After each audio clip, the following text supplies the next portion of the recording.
Are foreign fighters that are going to Ukraine cannon fodder?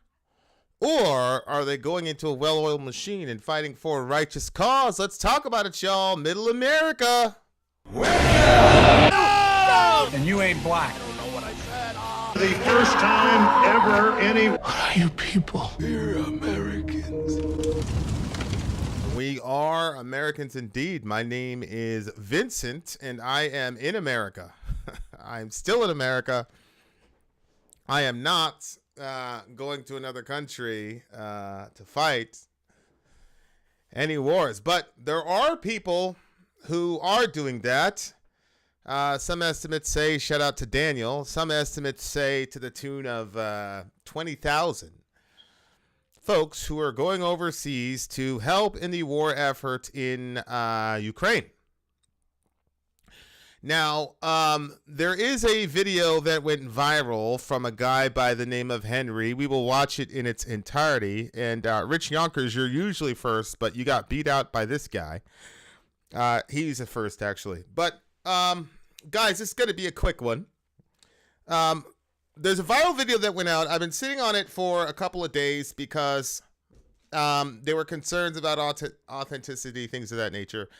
And now I'm going to play the video. So I'm going to play the video. And there's also been a couple rebuttal videos about this as well. We're going to play those as well. Jimmy Dore has talked about this. He talked about it during his 1 million stream event where he crossed over to a million streams, which was pretty cool. Shout out to the big homie Jimmy Dore. But we're going to be playing the video of a foreign fighter or an individual who claims he was a foreign fighter. And I think there's good reason to believe this person because I think it'll be obvious, actually, when you watch the videos that we're about to watch, that there's good reason to believe that this is an authentic foreign fighter who came on behalf of Ukraine. Okay, so this has happened over and over again in conflicts such as these. You get people, you know, a lot of times they're called mercenaries, and there's a little bit of a difference between a foreign fighter and a mercenary. A mercenary, as you probably know, is a guy that signs up and he goes to jihad, but he's a soldier of fortune, right? Whereas foreign fighters, a lot of times, are not soldiers of fortune. They're not doing it for any monetary gain.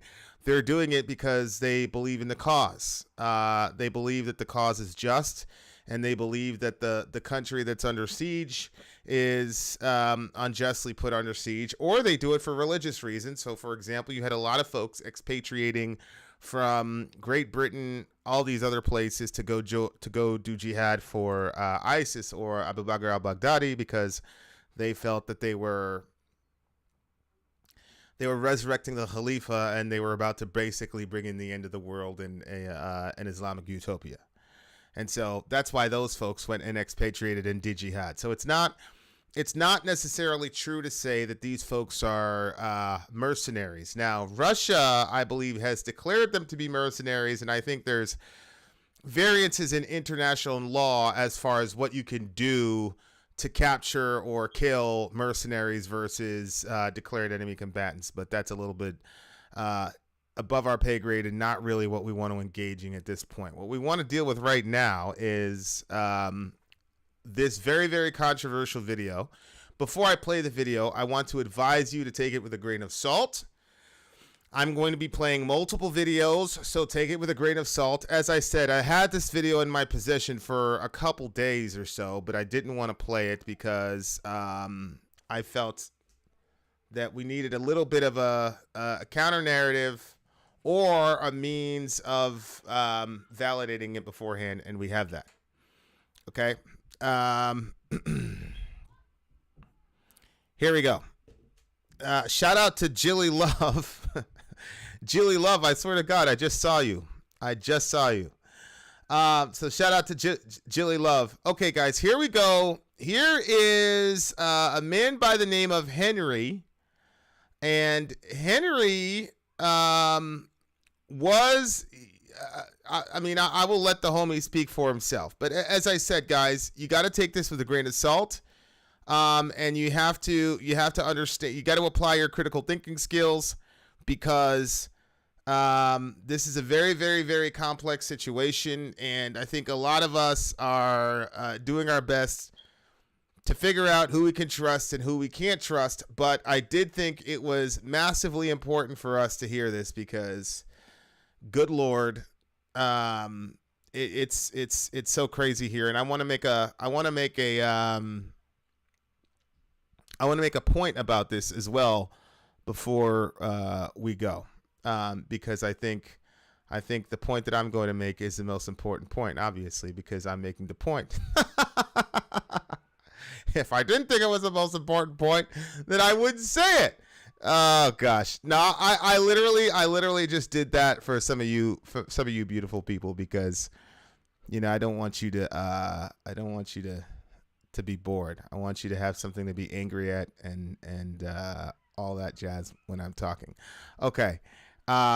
Here we go, guys. Here we go. Here is the big homie Henry talking about his experience in Ukraine. Let me share screen here, and then we'll get right to it. Here we go. Here is Henry. I'm looking here. Looks like you guys. The base right next to us got. So for any of you who are wondering what is going on, all right, we were part of the Georgia National Legion, the 102nd Ukrainian Territorial Defense. Okay. Our base got fucked up. The base right next to us got fucked up. Americans, British, tons of British dead. All right. They're not saying nothing. They're counting our dead as their dead. They're trying to send us to Kiev with no fucking weapons, no kit, no fucking plates. The people who are lucky enough to get weapons are only getting magazines with like 10 fucking rounds, okay? When they wanted to send us to Kiev, we said no. Our whole group, a bunch of Americans, Canadians, British. So they told us we had to get the fuck out, or they were going to shoot us in the back, all right? So me, this British guy, and another American, we fucking hid in the back of an ambulance to get out. We got to the border, and it was a whole nother mess. When you get to the border, anyone who has kit, anyone who has any military shit, they're fucking pulling you out of the line, and they're sending you back to the front. We got dropped off about 5 clicks from the fucking, from the border, and we walked. And we get to the border in this humanitarian group with a bunch of ex-SF veterans from England, pull us to the side and say, you need to get, pulled us out and fucking, hit us. And they were like, you need to dump all your kit. They're pulling people out, cutting up passports, sending them back. So we dumped our shit. We got, in all of our we got in, Red Cross vests, and they had, fucking humanitarian passes to get us through the Ukrainian border. People need to stop coming here. Okay, I wish you wouldn't have said that. That they replaced their kit with Red Cross gear and humanitarian. This is a common tactic, because Red Cross folks are supposed to be given just universal immunity on the battlefield. But it's a common tactic to have your soldiers or whatever, or if you're escaping, terrible stuff. They'll kill Red Cross guys, take their shit, so they get a free pass, and the enemy combatants will many times they'll still kill you. But I wish this guy wouldn't have said this, because now either side could justify killing Red Cross folks for this reason. Folks on the field know this tactic very well, but this is a very useful propaganda-wise for the general public to consume, should that be a case on the battlefield. So I wish you wouldn't have said that, but here we go. It's a trap, and they're not letting you fucking humanitarian passes to get us through the Ukrainian border. People need to stop coming here. It's a trap, and they're not letting you fucking leave. The best way to leave is in a Vic or a car or something. People who get on by vehicle have a better chance of hiding their fucking kit in the back, doing whatever the fuck they can, but do not try to leave Ukraine on foot if you're a volunteer. It's a mess, and it's a trap, and I have multiple people who can confirm this story for me. I'm getting... All right. So there you go. That was, again, I think brother's name is Henry. And he's saying, I mean, you guys heard,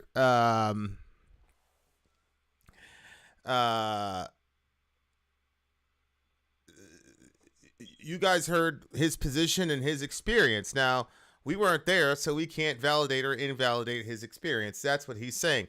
Now, one thing that I will say, and again, we're going to be looking at other videos in about the next 2 seconds. But I can tell you guys something as regards what he just said as far as his experience as a foreign fighter in Ukraine.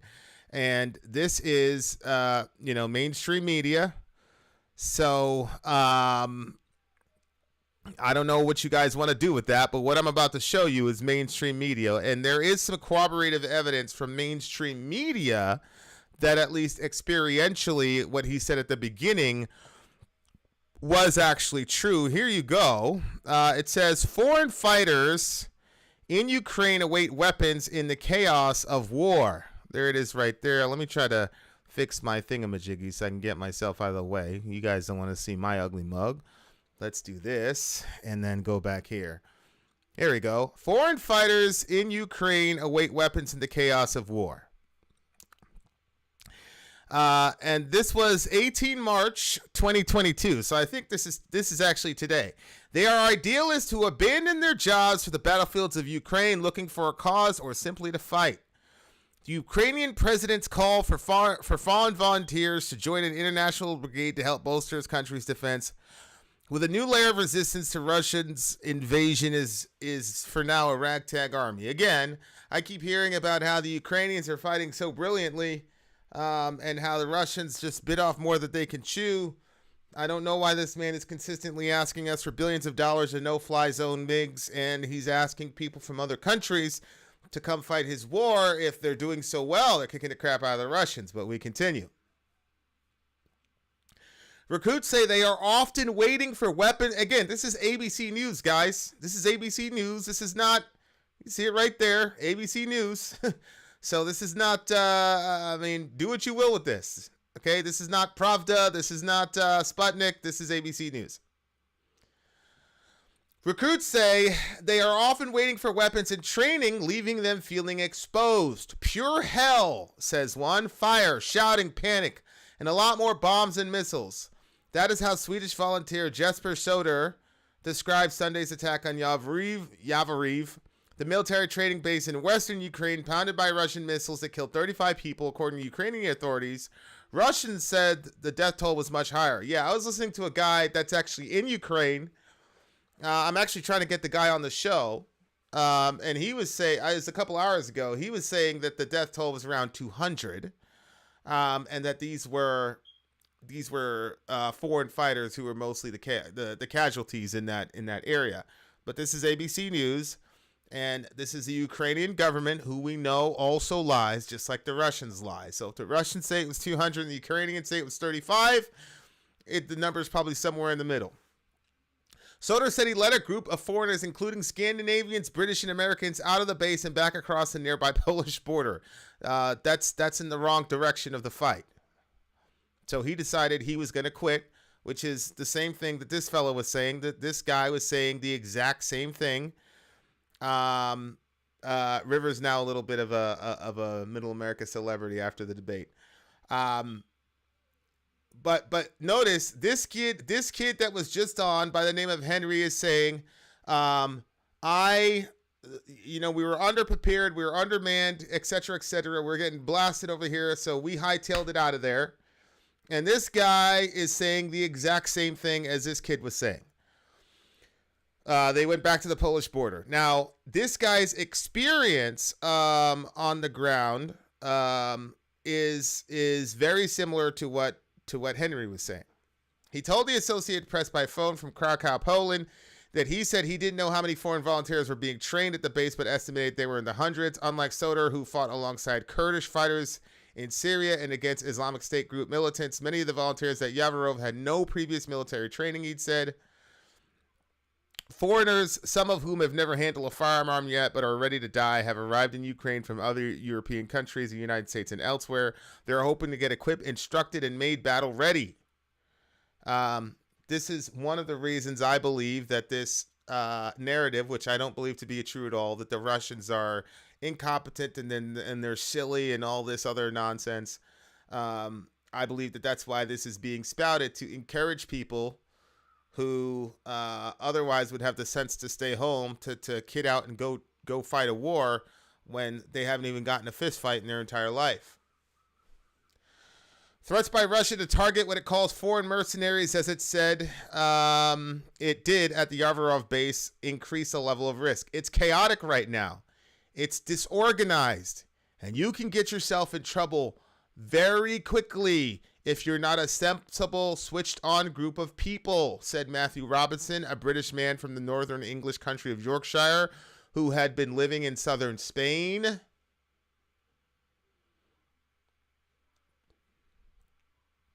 Robinson and several other volunteers were interviewed this weekend on the outskirts of Lviv, where foreign fighters were receiving training and instruction. A recent arrival, Robinson is remaining cautious as he tries to sort things out. He said there are multiple legions, lots of false promises, lots of misinformation.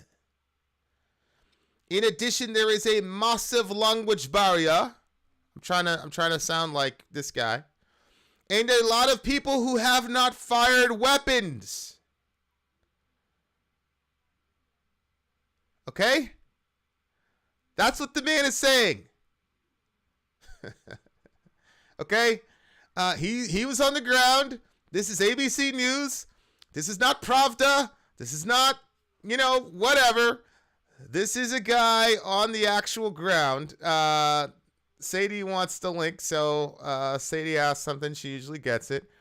Here's the link. Sadie wants to talk. Again, guys, Middle America is a free speech environment.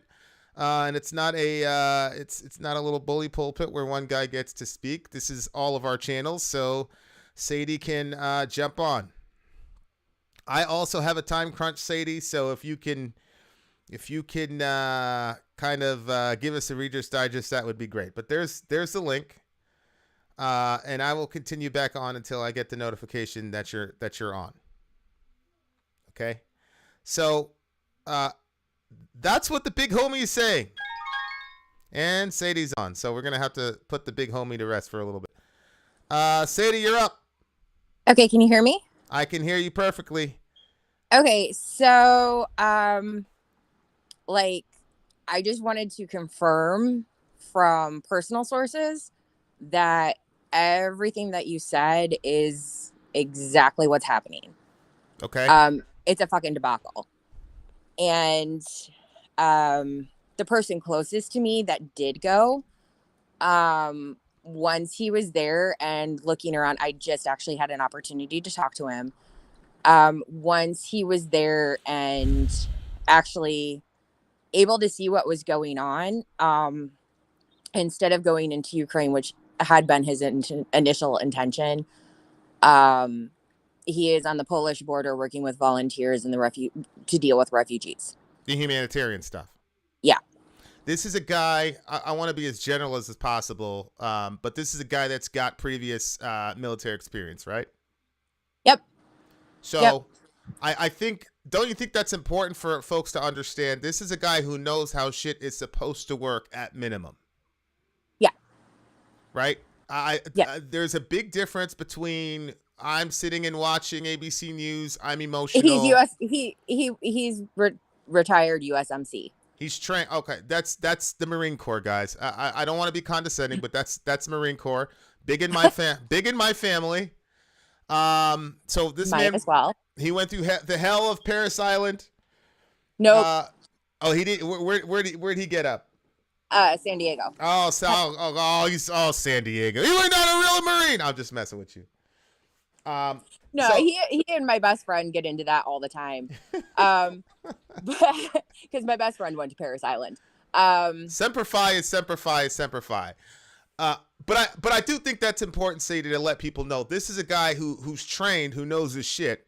That means he knows when he makes an assessment, when he gets in theater and he makes an assessment, he's making it from an informed standpoint and saying what was, again, be as general as you can. What was his issue as far as when he went over there? He knew that he had to take his own kit. That was not an issue for him. But the issue was the fact that there was no distinguishment between there was no actual organization. And as a Marine, he was like, I'm used to fuckery, Stumpy Gumby. But he just realized that when he decided to go, he felt it was the right thing to do. And it was a huge issue. And Sori knows that. It was a huge fucking issue. Yeah. With a lot of nonsense that happened, but he was like, I feel it's the right thing to do. Yeah. Stan was cheering him on, but he got there and he looked around, because he had actually applied through the Ukrainian embassy originally, and then they were slow walking everything. And so he and his friends just decided to go over. And I actually think a couple of his friends decided to go into Ukraine. I'm not 100% sure on that, but he looked around and determined for himself that he felt that he was better. He could offer better service, helping the refugees. Now, so the first part is corroborated by ABC News and then corroborated by you, which in our little community, you hold more weight than ABC News. The second part, did you hear the second part of what this kid said? Not exactly. I just jumped on 2 minutes ago when you were talking about it. I just jumped on, but more than anything, the reason why I wanted to jump on is to say that legit, it's from what I heard, it's a fucking debacle. And okay. I know you're on a crunch. Let me ask you this one thing. I don't want to cut you off. But again, Sadie Guy's the person that knows people personally who have made the decision to assist in. There's more than one way to assist in the Ukraine situation, not just military, obviously. But Sadie, this kid was saying, and I'll play it for you guys again after Sadie pieces out. But this kid was saying that when he saw what a debacle it was, he and a couple other folks tried to get to Poland. And that they were being turned away at the border and threatened with being shot and all the rest of it. Is that something that is completely crazy to you, or have you heard anything like that, or what? At the Polish border? Yeah. Or at the Ukrainian border?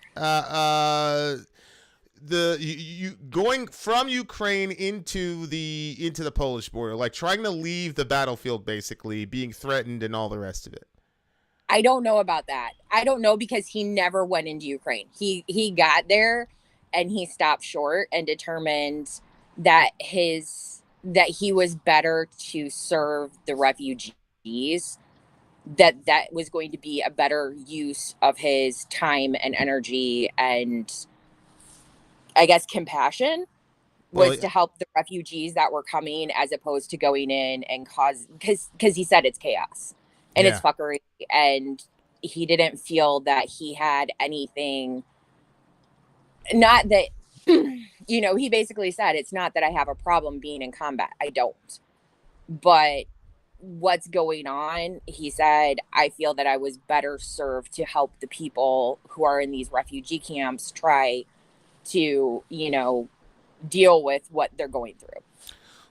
There's a big difference in the mind of a soldier between D-Day, which is you're almost guaranteed to die, but you're going to accomplish your objective and there's a reason for it, versus we have no plan, we're completely disorganized, and we're just going to throw you guys up as a meat shield.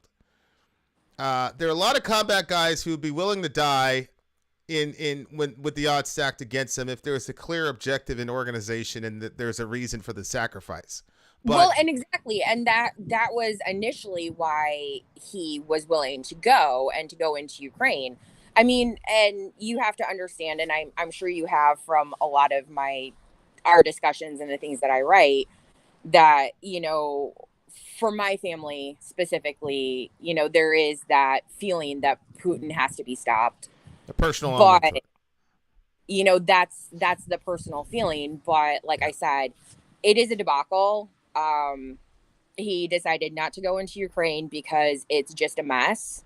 And he feels that at this point, nobody should go thinking that they're going to go into Ukraine with this kind of chaos, because What they're about just what about the language barrier? There was a British guy that I was just reading before you jumped on, where he mentioned the severe language barrier. Is that something that your friend ran into as well, that he commented on?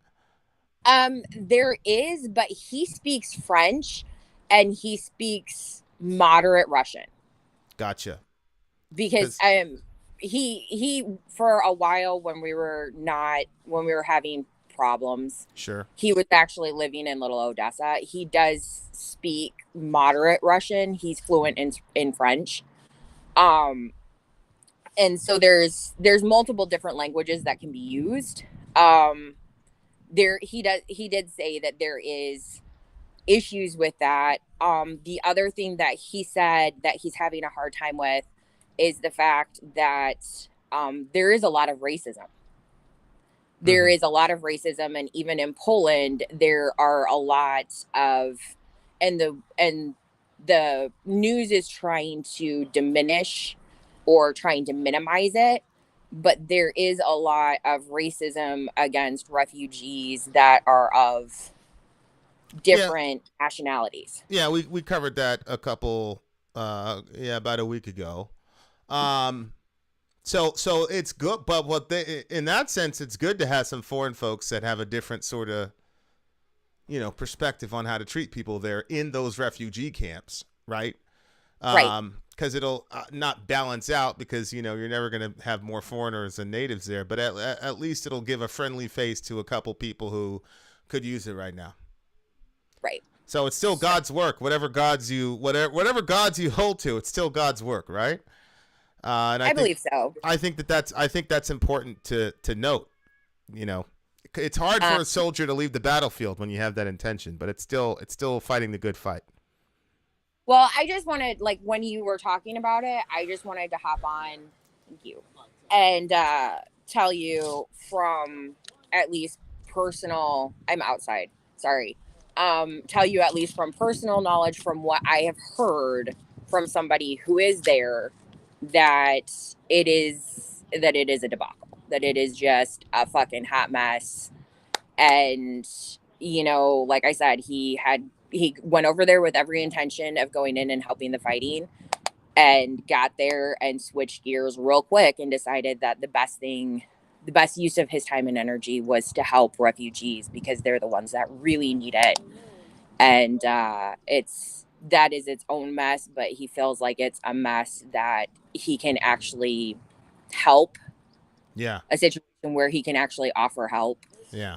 I guess the other night he was he was cooking. That's what he was doing. And he's like, you find places where they need people, like volunteers, to help, and you do what has to be done as, the day progresses. Yeah.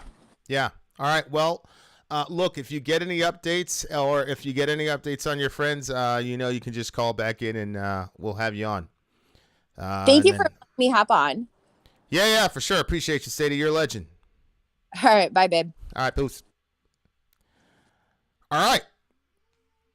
I mean, now I've, Sadie's a personal friend of ours, so she goes back and forth with Soraya on this stuff. To be honest with you, I stress out too much about people when they're in those situations. So I told Sori, like, don't even tell me, because I don't want to know about somebody that I care about who has a person that's dying. Yada. So this is like the most conversation I've even had with Sadie about this particular topic.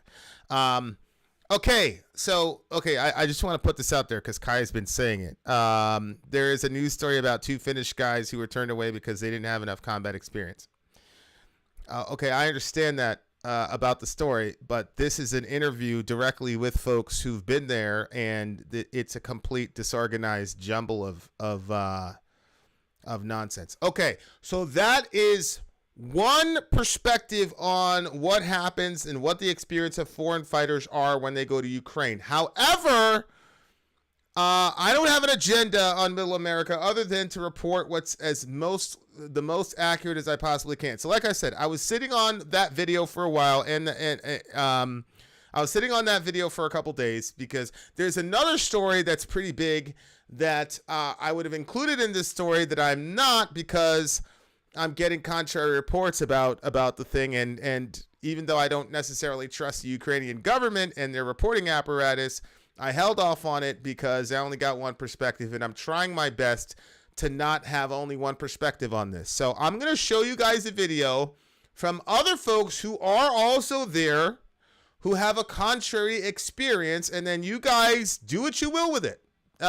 Because like I said, the only way for any of us to truly understand what's going on is if all of us as a community look at this stuff together and do our best to come up with something, because if we leave it to just the media, we're screwed. And I don't ever just want to put one perspective out there, okay?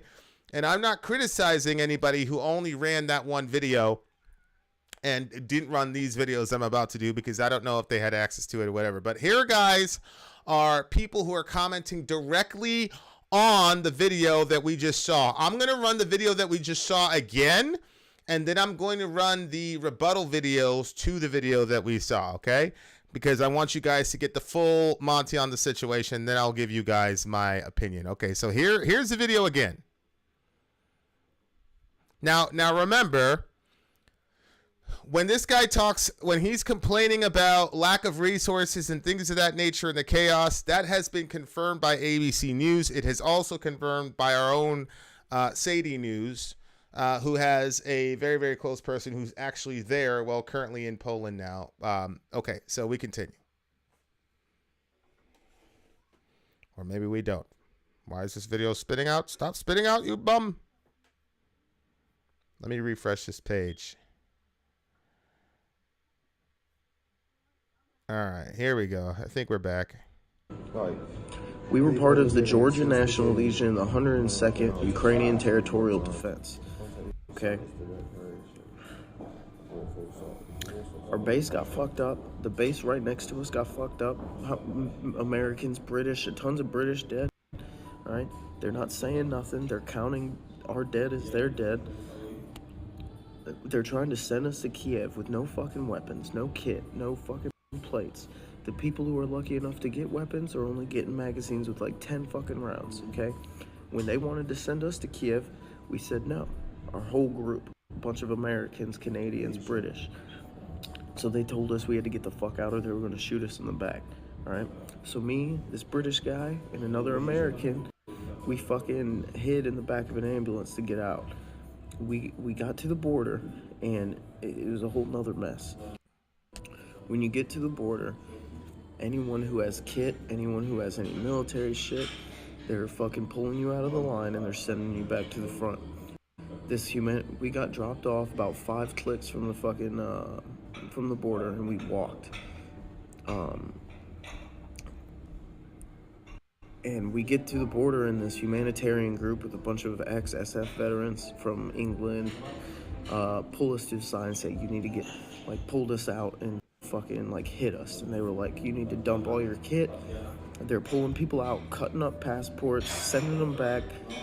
So we dumped our shit. We got like in all of our fucking, we got in like Red Cross vests, and they had like fucking humanitarian passes to get us through the Ukrainian border.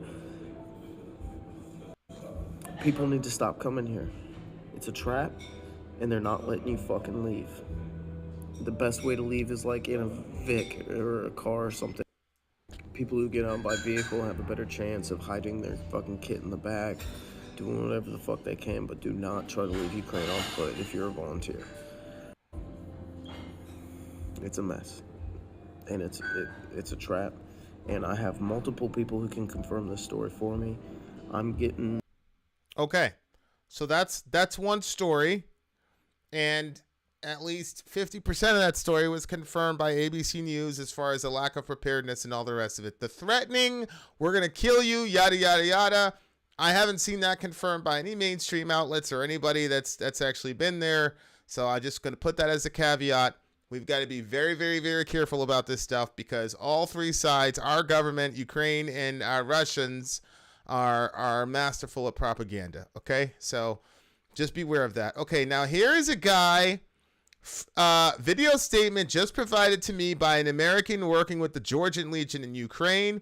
He says a recent viral video about the American volunteers getting their passports cut up is false, and they were kicked out for failing the vetting process. So here is this guy's rebuttal to that. Okay, so here we go. We were using that they offered to us.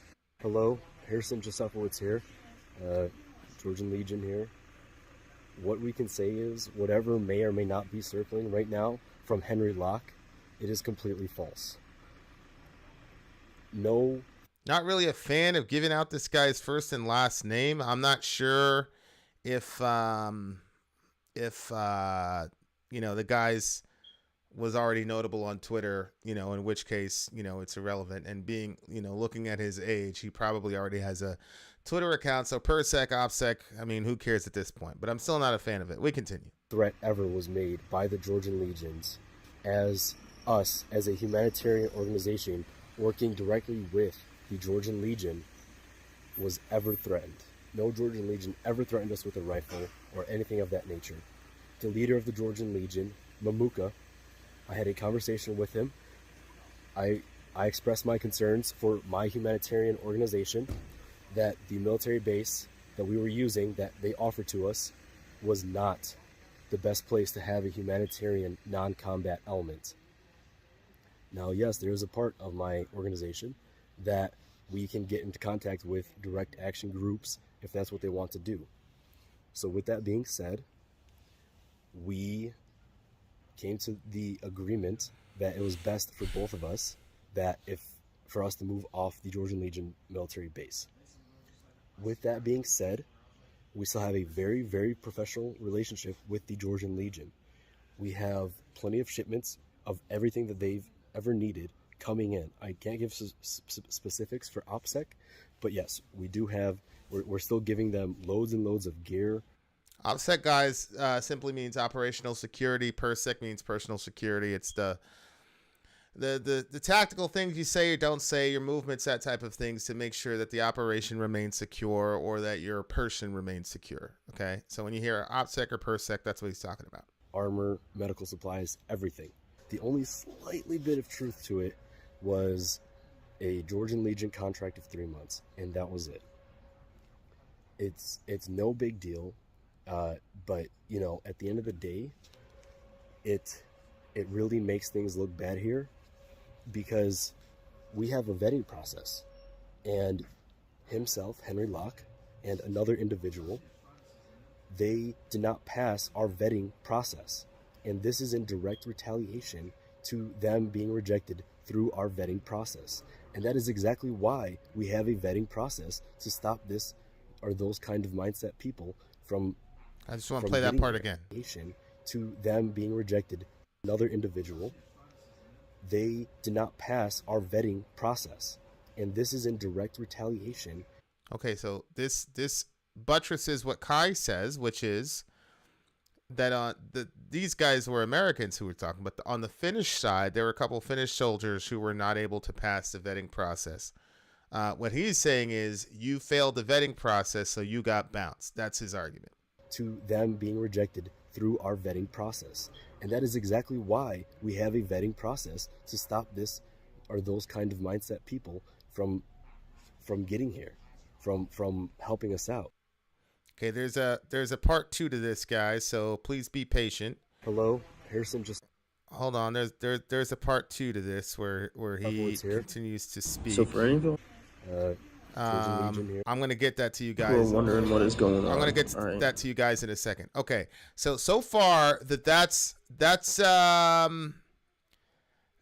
what that's what's been going on over there. And I got 2 more videos from these folks to show you guys. So wondering what is going on. So sit tight. All right. Okay, sit tight while I figure this shit out on my end. I lost the website, but so that's what's been going on.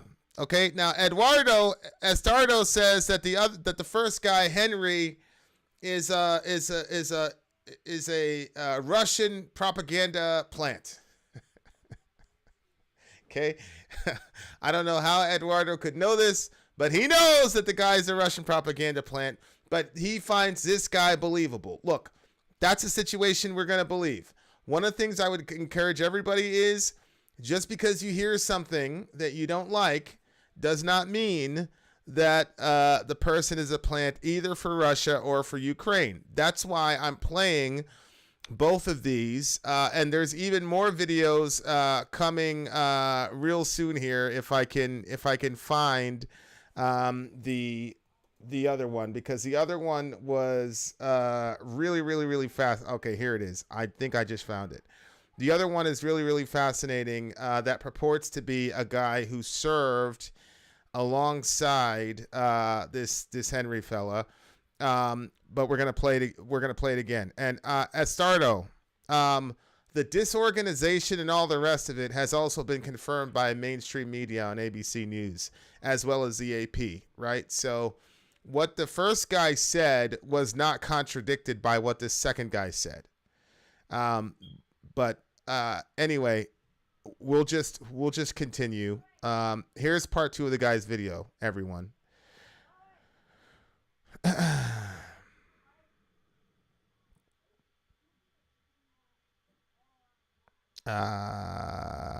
Yeah, here's part 2. Hopefully I can get it so you guys can hear it, because I can't hear it. Can you?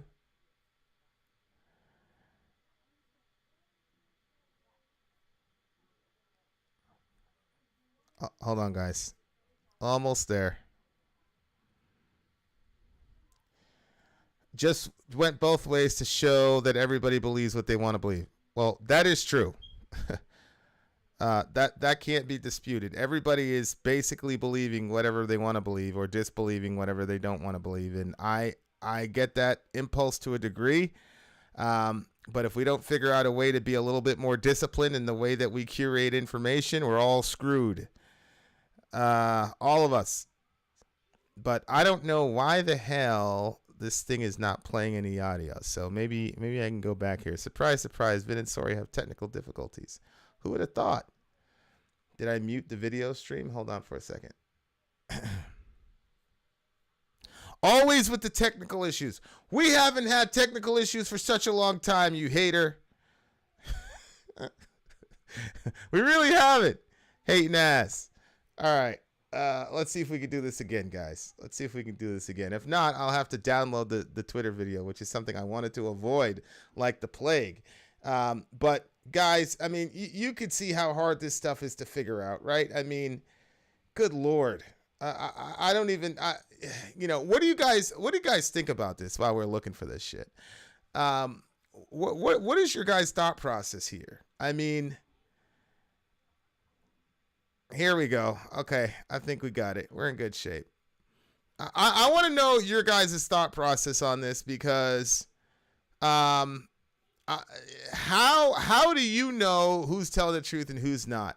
As far as this goes, I believe the when he's talking about the lack of preparedness and things like that, because it's verified by other sources. But as far as they're threatening to kill us, that type of thing, I don't believe. I don't want to say I don't believe, but it's very hard for me to believe that I won't believe until I can see some real cold hard facts about it. All right, guys, here's part 2 from this soldier's perspective. With that being said, the whole border crossing thing, we have had people that have crossed the border and have had no issue with getting themselves and military gear back into Poland. That is, again, 100% completely false. They are not cutting up passports. They are not doing anything of that nature. If you have a foreign passport of any kind, you can freely move between the open border. Oh, and one more thing. They said that our base was hit. Well, I'm still here. And so are the multiple amounts of Brits that were there with us and the Americans that were there with us. Everybody is still here. That base was not hit in the slightest. The base that was hit was 30 kilometers away. I can't confirm if there were Americans or Brits there. We tried our hardest to confirm that, but we weren't able to gather any viable intel on that. We actually sent our medics and our medical supplies to that base to help out with the wounded and the injured in that base. So our base was not hit. And the presumed dead. It was never, it wasn't. It's completely false. I couldn't believe when I saw this video, I could not believe what was happening with it. So, you know, just to get the good word out there that we still have a lot of people here, and those are just 3 people who, between themselves, they wanted to cross the border and mass paranoia set in. And we actually didn't trust them anymore, so we rejected them from my organization's pipeline as well, because of everything that was being said and everything that was being talked about to different people. So, you know, it's really poor to see this happen. But again, that's why we have vetting processes in place. So if you guys have anything for me, you know where to reach out to me. See you guys. Thank you for hopefully understanding this. And again, we have multiple sources completely disproving everything that was said in that video. Thank you. Yeah. With that being said, this is millennial warfare, where these guys really aren't worried that much about OPSEC or PERSEC. It's a strange situation. I mean, I guess to a degree, everybody pretty much knows where they are, but it's still very, very strange to me. Now, okay, so you got one guy saying you're completely disorganized, yada, yada, yada. The Ukrainians wanted to kill us as we were trying to escape to Poland. I believe they're disorganized. I believe it's chaotic. We just talked to somebody that knows somebody that's literally on the ground there that's saying that. And I just read to you guys some ABC News and all the rest of it. The second half of the discussion where they're talking about how they put a gun, you know, they're cutting up passports and all the rest of it. We're not letting them leave. I don't believe, other than what I will say is, if you guys remember the immigrant story that we ran last week, where the refugees were fleeing to the border, and the Ukrainian border folks wouldn't let the African dude, who's clearly not, you know, he was clearly not Ukrainian, they wouldn't let the African dude go. And they said they were going to give him a kalesh and tell him to fight. So I do remember that, but he didn't say that they threatened to kill him and all the rest of it. So I don't know, but there you go. That's the balance. Now this person is somebody who is claiming to have been directly with the other guy as well in the Georgian Legion. His name is Mike. So let's check this out. Address it in person. The video that was made that went viral was made. Hey guys, you could tell this guy's got like a southern accent. This guy's a all-American boy. The second guy sounds a little bit European. Let's check this guy out. Mike here. I'm going to address the video in person while I've got a moment. I haven't made a video in a while, so this is a video I can make. Address it in person. The video that was made that went viral. It was made by Henry. Went viral about the Georgian National Legion and supposed passports being torn up. You have to excuse me, I'm pretty sick right now, but I am alive. I'm tired. I've been in and out of Ukraine twice in the past 3 to 4 days. I lose track of time, but I am with a local militia unit. I cannot reveal much information concerning that, but I've had no issues with my passport being torn up. So speaking for myself, I've had no issue with that. The Georgian National Legion never threatened to kill me or harm me in any shape, form, or fashion. Once again, I can't illegitimize Henry's story 1000%, but I can say from my own perspective that it did not happen to me. They were not fond at all of people with an internet existence, which obviously I have an extensive internet existence, which was understood, and I left the Georgian Legion about 2 days before Henry did. I do not know where Henry is. Sorry. I do not know where Henry is or where Henry has gone to, but I know he's not with me. He's not here. I'm assuming he's out of the country. I will not speak on that. I do know Henry is a combat veteran with a Purple Heart, where he was shot in Afghanistan. I have seen the documents for that, so I will not call it cowardice. So the first guy that was talking that went viral and said, "Don't come here. This shit is crazy. They're cutting up our passports. They threatened to kill us. We had to pretend to be Red Cross folks." He's an actual combat vet who's actually been he's been hit in combat. You get a Purple Heart. He's been hit. So, he knows what he's talking about. At least what shit is supposed to look like on the ground. I really appreciate this guy, because he's saying, look, I'm not going to invalidate what the man is saying. All I'm saying is it's not my experience. I appreciate the hell out of that. That makes me feel that this guy's really trustworthy. The problem is he's saying that's not what's happening to me, but that's because he's continuing to work with these folks. Whereas Henry is saying, if you decide this is a total GF, and if you know what I'm talking about, you know what I'm talking. This is a total debacle. Say it that way. We're out of here. If you decide to, quote, turn tail and run, that's when they threaten you, the passport and all the rest of it. That's Henry's argument. This guy doesn't necessarily fit what Henry's saying. So even though he's saying this is not my experience, that doesn't necessarily mean that Henry wasn't telling the truth, if you see what I'm saying. But I will say that none of the stuff he claimed in the video happened to me. You have to form your own opinions and stuff from watching his video and the other videos that are floating around. Obviously his is going to be used as propaganda, anti-Ukrainian propaganda, which I'm not for.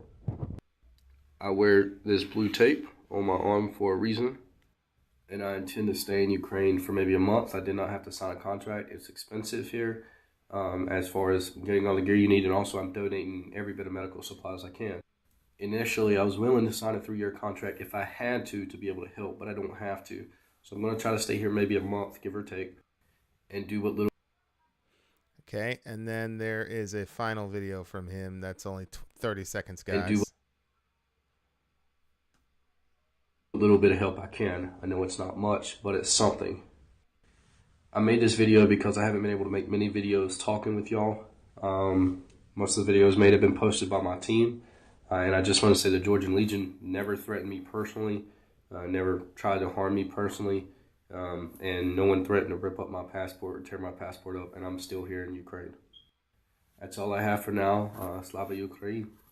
So I'm going to try to stay here maybe a month, give or take. All right. And do what little bit of help I can. I know it's not much, but it's something. There you go. There you go, guys. So there's two sides to it, okay? The second guy who was speaking, what I gathered from him was that he didn't come under the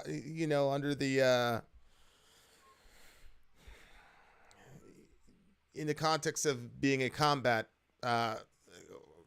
being part of the combat personnel, that he was the aid and humanitarian stuff, maybe getting them materials and such, whatever. But that is as full and as balanced as I can give you. That's what's going on over there, according to those folks, and according to our sister Sadie, who has family in that area.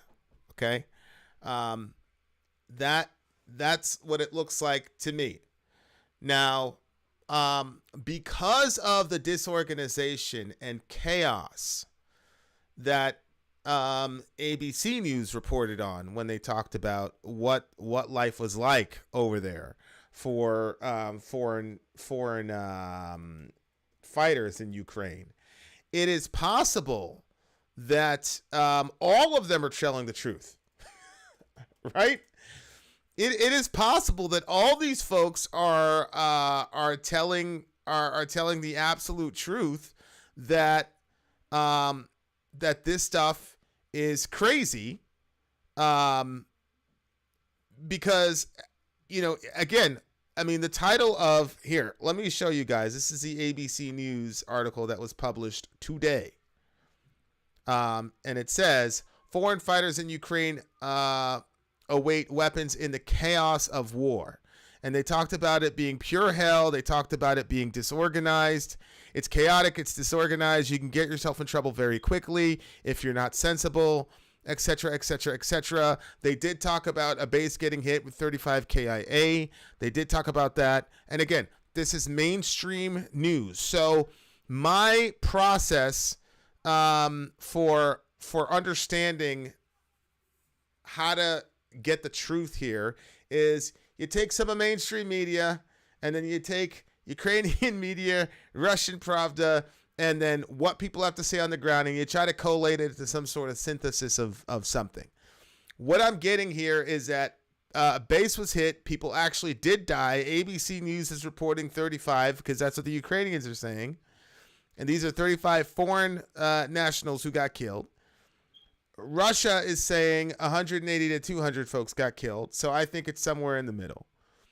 ABC News is reporting that it's absolutely chaotic over there. Absolutely chaotic. So that means when the first guy says, hey, they ripped up my passport and they threatened to kill me, that could be completely true. You could have ranking officers in the Georgian Legion saying, this is how we're going to handle people who desert, or this is how we're going to handle people who decide to leave. And then you could have other very well-reasoned, rational folks that are saying, well, I mean, if you want to leave or whatever, you want to change your position, that's fine. So all three of those people that we witnessed, including Sadie, all of them could be telling the truth when you have a chaotic situation. I think sometimes with Americans, our military functions we perceive to be so systematically that we just assume that if this kid had this experience, that means that's how the entire military function, or that's the entire way that all foreigners are treated. And I just don't think so.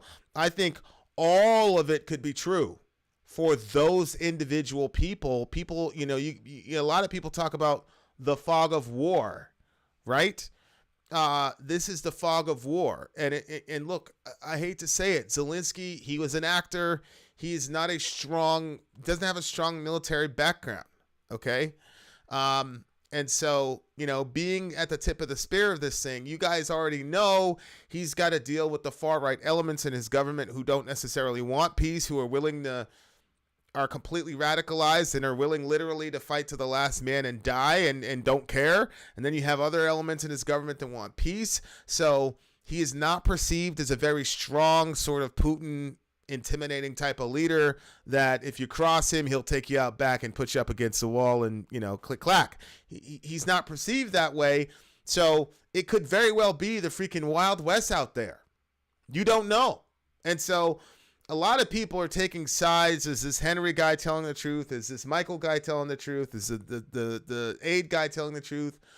Me personally, I think all of them are probably 80% telling the truth. They clearly have an agenda.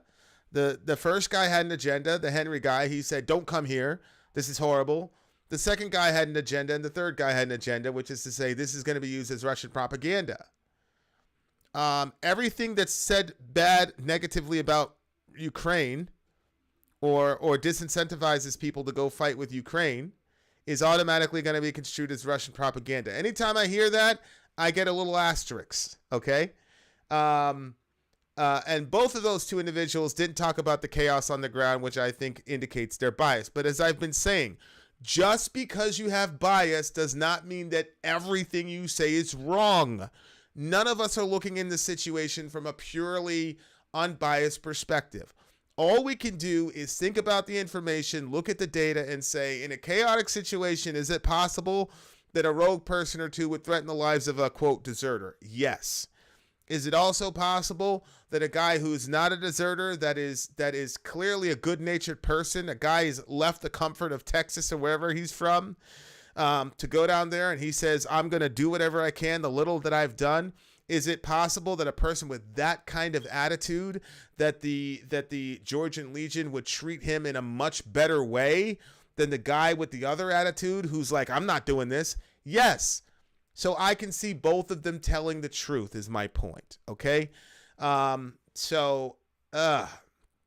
What I will say definitively that I get from both of these individuals is do not go there.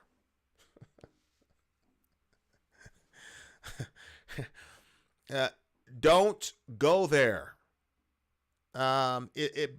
Look, if you've never been in a fight in your life, you never even experienced getting punched in the face in your life, don't go there, because you're just going to be a meat shield and cannon fodder. If you do know how combat is supposed to look and how organization is supposed to work, don't go there, because you're gonna immediately assess the situation and be like, I'm out of here. Okay. Furthermore, there are also moral questions about going there. For example, again, not every Ukrainian soldier is a Nazi, but you've got C-14, you've got the right sector, you've got Azov, and then you've got regular Ukrainian soldiers walking around with the black sun. How do you really feel like you as an American want to fight side by side with Nazis? And again, I'm not saying all of them are. What I'm saying is you would be a paramilitary outfit, and you're going to have to go where the fighting is heavy. And you're going to have to go where they tell you to go. As an American, you don't get to say, oh, no, I don't want to fight with those guys. They're avowed Nazis. You can't do that. If they send you to go somewhere, you're going to have to go somewhere. So you might be fighting people. And the other thing is, how do you know who to fight? Because as we've been consistently saying, there is a heavy Russian population, particularly in the eastern side of Ukraine, in the Donbass region. So how do you even know the people that they're calling your enemy are really your enemy? They could just be regular Ukrainian nationals who speak Russian, etc., etc. There's so many intricacies to fighting in that area that make it. This is not like, World War II or whatever, where it's like, okay, you got Nazis, you got, right? Like this is so complicated. You would be fighting an invading force, which is generally, from a moral standpoint, always a good thing to fight a bully. But you would be fighting alongside bullies and Nazis to kill other invading. Just a complete mess. On top of that, it's chaotic. So I would implore you not to go over there and fight. I don't know who's completely telling the truth between these three people and between ABC News. I would say the truth is probably somewhere in the middle. Maybe 150 people died in that bombing, and that they may do have some crazy lieutenants or something that'll kill you if you try to leave or whatever. Okay. Vin, I shared the latest McGregor vid who talks about what Azov is doing to civilians in Mariupol. Send it to me in text, because I will probably do another one tonight, guys. Another Middle America episode tonight. Okay, guys. I've got an appointment with my wife, so I have got to get out of here. Much love to all of you. Stay home, huh? Stay home. If you want to help, pray for Ukrainian and Russian peace. If you truly want to help, put pressure on your politicians to never put people like this in a situation again. That's the best way we can fight for Ukraine, for Russian citizens, and for people all across the world. The best way to do this is to hold our government accountable to never put other beautiful people on this planet, created in the image of God, to ever be in a situation like this ever again. That, honestly, it's not woo-woo, and it's not like a moral victory. It is the ultimate victory. If we can stop instigating these conflicts all across the world, that would be great. So channel that energy into putting pressure on your local and your state and working together to make this an issue in the midterms. That would be really, really awesome. My son is taking the mayor to task. He's sending multiple emails to our mayor, the mayor of the city, et cetera, and Susan Collins, because we're in Maine. That's where we need to channel that energy. That's where the real fight is. That's how you fight for people. But jumping on the jihad horse and all the rest of it, I advise against it. War is always bad. In the meantime, love your neighbor, take care of each other. Middle America, we are the media. Till next time, guys.